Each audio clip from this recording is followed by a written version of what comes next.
ये बच्चा अब यहाँ से निकला है और ये आता है और ये फास्ट बॉलिंग कर कर करके और ये जंप करेगा। अभी ये देखना, ये बारिश का मजा ले रहा है और ये भागता जा रहा है। अगर स्लिप हो गया तो फिर उसकी जिम्मेदारी किस पर है।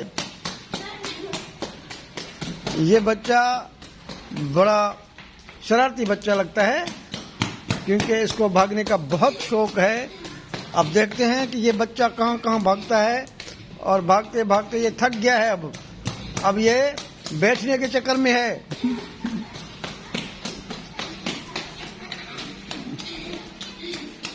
अब ये बच्चा अपने भाग दौड़ में लगा पड़ा है और ये भागता भागता मोटरसाइकिलों के पास होता हुआ उसको क्रॉस करता हुआ आगे चला दौड़ा आ रहा है और ये इसने गेंद कर दी।